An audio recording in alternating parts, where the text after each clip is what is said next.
What's going on, Paisanos? V here, coming at you guys with my Tearlaments deck profile. Now, if you guys are new to my channel, I'm going to be showing you my deck first, and then we're going to talk about my discussions, the reason why I think that this is the best version of Tearlaments currently in the game. So we'll go right off the deck. It's 43 cards. Right out the gate, we have 2 Rhino Heart, 3 Havness, 3 Sharon, 3 Havness, 3 Merrily, 3. We're basically playing 3 of every single one of them, except we're only playing 2 YuGiOh. For the bystial engine, we have 3 Magnamuts, and we have 2 Druid's Worm. We also play 1 Herald of Orange Light and 1 Diviner of the Hera. So there's that part of the video. Boom. Alright. Now going into spells, 3 Suapolys, 3 Talents, 3 Primary Plant Paralino, 1 Terraforming, 1 Instant Fusion, and 1 Scream. We're also playing 2 Sedex for the trap. Once again, it's a 43 card deck. So let's go into extract before we decide. For the extract, we have 1 Rukalos, Kaleido Heart, double Kikalos.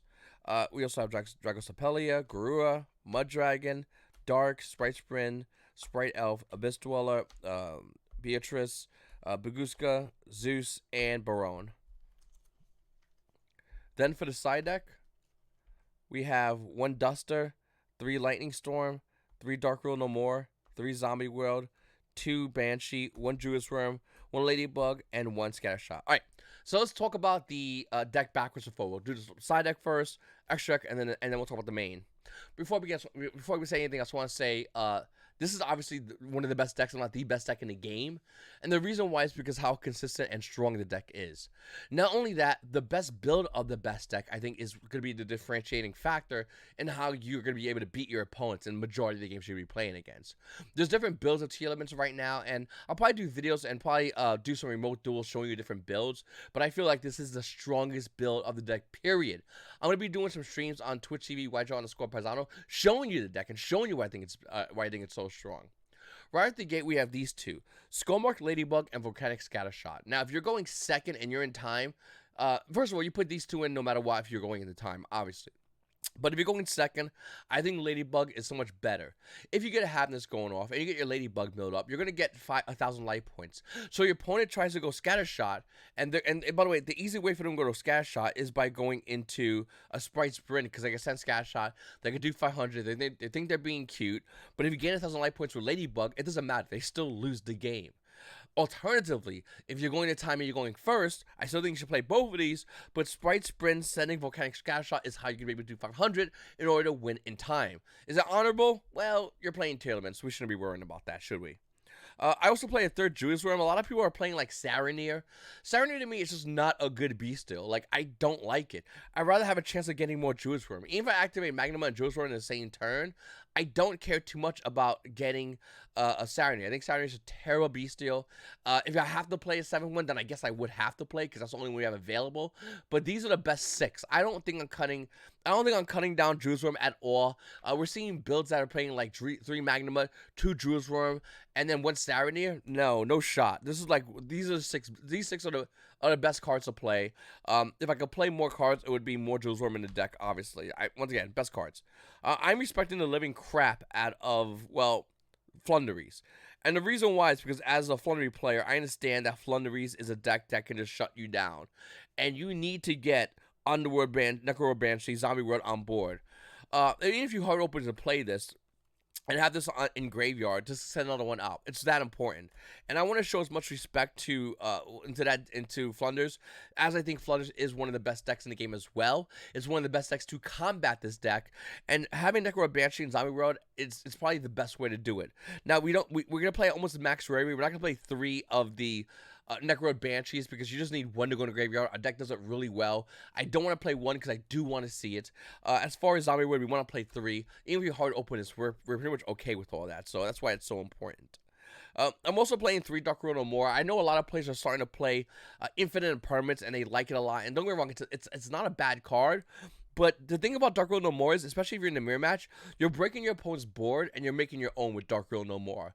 With Imperm, you're hitting a Kit Cows ideally and hoping they stop their turn. Sometimes they will, sometimes they won't. And if they won't, that Imperm did basically nothing. It's not a really huge play, but if the end board's the same, well, does it really matter? I think Dark World No More is still a really good card. It's also really good as well against going into a deck like Thunderies as well as other meta decks. It's just a great card. I still think it's a must-have in the current game right now in the side deck. We play 1 Harpy's Featherstone and 3 Lightning Storm because a lot of decks, once again, you don't know what else is out there in the meta, but Lightning Storm does, and we'll find out what it is. And I feel like a lot of decks lose to, like, these 4 cards if you open them. Lightning Storm is such an insanely good card. You really want to have this card available almost at every single time because whenever you play against your opponent, if they have something that, they're not playing current meta, which is Tearlaments, let's be honest, Lightning Storm is probably going to be coming in clutch. It's one of the best cards in the game for your side deck right now as well. Alright, so I did say I'm playing a 43 card deck. A lot of players are playing 40, and that's fine. You can play 40. I personally like 43 for this deck. I think it's more or less the sweet spot the way I see it. One thing I will say that I'm not playing Crime. Some people are siding Crime if they go first, and that's fine and all, but I think Double Select is a lot better. If you mill this, you get value. If you search this, you get value. With Crime, you have to go first in order to get real value of Crime. And if you mill it, you get almost no value unless your opponent somehow, some way, banishes one of your Tearlament monsters. So I do like Select a lot. I think 2 of them is perfect right now. You can consider siding Crime. I don't blame you for doing that, but it's not something I consider doing. I only play 1 Tearlament Scream. I know a lot of players like to play 2. That's pretty much the standard. The reason why I'm playing 1 Tearlament Scream is because it's not that big of a deal. We can always shuffle it back in if we have to. And to be honest with you, this card's really good. It's really good to open, but it's not really good to like continually play throughout the game state. And that's the reason why, like, if you're going first, it's not bad. If you're going second, it is in your hand. It's kind of depressing. So that's another reason why. Once again, I'm not a big fan of it. All right. Interfusion, Terraforming, and these 3 are pretty much the staples. Another thing that I see that's really interesting is, so we saw a bunch of deck lists from a lot of YuGiOh players throughout the YCS. A lot of them played, the ones that topped, played Talents, the ones that topped. And the ones that didn't play Talents. And I also noticed an amazing correlation with a lot of those same deck lists of Tearlaments at like past events. So throughout the week or live streaming or deck profiles on YouTube, none of them played Talents. So it was kind of slick, I think, by some of the YuGiOh players that did play this card. Basically what happened was, and once again, let me know if you caught it as well. A lot of people said, oh no, this belongs in the side. This is the main deck card. In our current meta, people are activating monster effects during the main phase, period. This card will be live no matter what. If you go first, it's still going to be a really good card. Especially in the mirror match when your opponent's proccing a have this card's immediately live at that point. Nevertheless, I think this is a great card. I think a lot of players need to play this card. I think if you're going to play Tearlaments, this is a must-have card. It belongs in your main. Don't let people trick you and saying it belongs on the side. They're wrong. Oh, it's only going to be going first. No, if you go second, your opponent can still activate stuff like Druid Swarm, or Bystials. They can activate Havness. Like, there's still things that you have to worry about, and this card kind of helps you out with that. I am so glad people realize how good Poly is. This card's a great card, and I think this card can do a lot of cool things. Obviously, the Mirror Matches card is a godsend, and now the Mirror Matches card's still really good because, well, we play 1 card, and that card is called, this guy over here, Mr. Muddragon. This card's really good for Poly. If you're looking to play against a lot of decks that, well, go into this. It's hard to explain, but that card comes out a lot with Poly. And to be honest with you, I think Poly is just a phenomenal card in general. It also can help you end games and go in for a game when your opponent thinks to themselves that that's all you have on board. They're feeling a lot more comfortable. This card is a great card in general, and I think you should play at least 3 of this card in the main. Yeah, if you go first, it's not the best card, but if you go first, think of this card more like a trap card that more likely will proc off. I think this is a great card. Once again, you're going to want to play it. Try it out, at least. So I am running Diviner because I am running Diviner because I am running, what's his name? It's been a while since I played YuGiOh, so you gotta forgive me. I am running, even though I just went back-to-back locals, Barone. I'm running Barone. Barone's a really good card, really easy to bring out, and Diviner's really good. Also, Diviner's really good at sending, well, these guys, what do you call them guys? The, Keldo and friends. Really good. So, that's why you want to run this card. All right. Obviously, we're running all these guys. Like I said, I'm only playing 2 YuGiOh.